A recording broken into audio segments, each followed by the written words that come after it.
When I was a boy, being an adult looked so fun and exciting, but now I'm here, I look at people and everyone seems really bored and fed up. So what's gone wrong? Remember when cars looked different from each other?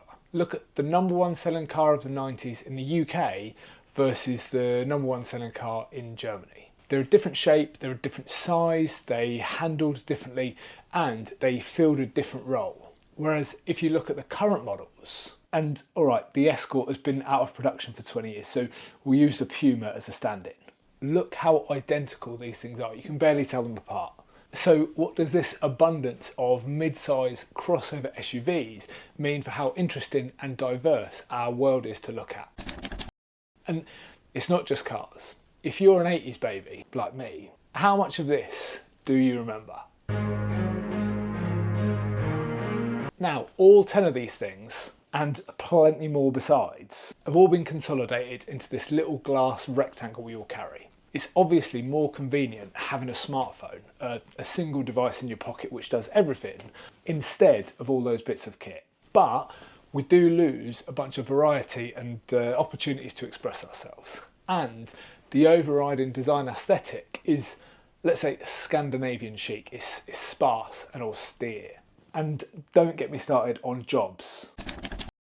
No matter what your job title is, answer me this: what do you actually spend your time doing? Because unless you're a brain surgeon or an electrician, I bet that if I peek over your shoulder at 10:37 on a Wednesday morning, you're doing one of having a meeting, sending some emails, or making a few phone calls. And I bet you do this in an open plan office with a business casual dress code whilst sat all day at your computer.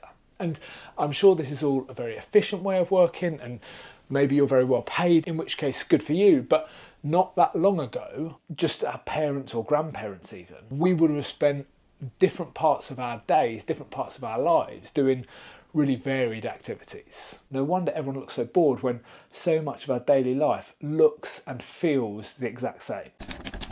And look, I don't think this is all some big mad conspiracy. I believe people are usually, genuinely trying to do a good job and trying to get things right. I mean, it's not like the makers of the Dreamcast, for example, set out to make a gigantic and expensive mistake by creating a console that came up short against the PS2 and the original Xbox.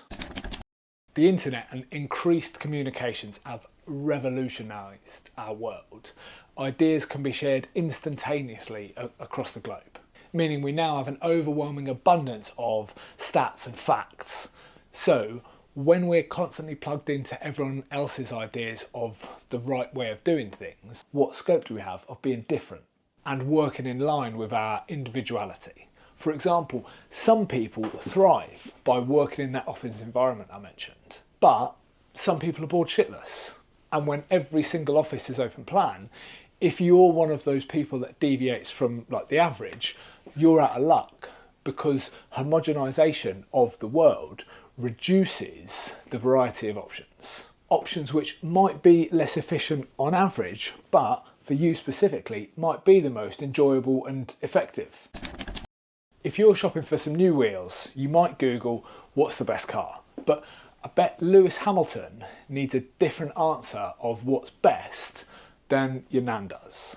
So at some point during your car research, you're going to have to answer the question of, what do you mean best? Best for what? But I've noticed the evolution of this question from what's best to what's optimal. People like Harley Earl understood aerodynamics back in the 1930s, and we've been steadily building more streamlined cars since then. The guys who made the Dodge Charger were trying to make a good car, and so were the guys who made the Morris Minor.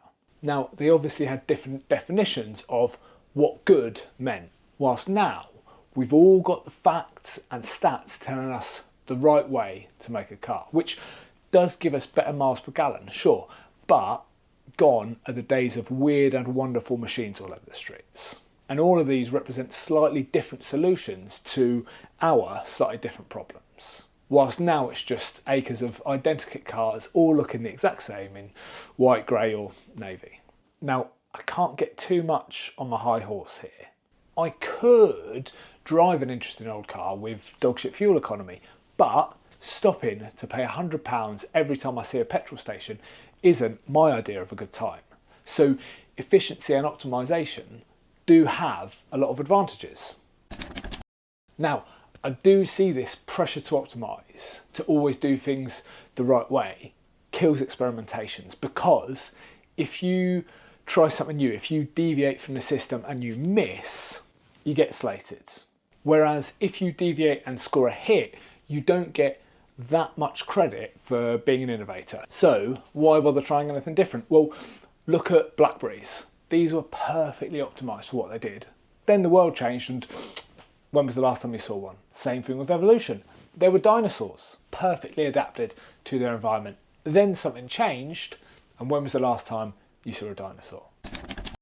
In 2019, I was on a road trip driving through Montenegro, and the Google Maps lady was insisting that I took the safe and efficient multi-lane highway, the best route. But we decided to ignore her and go off-piste. A decision which was rewarded with one of the most scenic and spectacular drives of my life. Now, that doesn't mean I'm going to be driving to work via Sheffield this afternoon just because Snake Pass is more scenic than my usual commute, but it does demonstrate my point. We're all individuals, and every day we face a different set of unique challenges. When we've got a one-size-fits-all solution to these challenges, we lose out. Plus, I feel like we'd all agree that fun and enjoyment are essential parts of being alive, right? But it's hard to argue that fun and enjoyment are optimal. So it seems there's a cost from being optimal to your individuality, your creativity, your happiness, your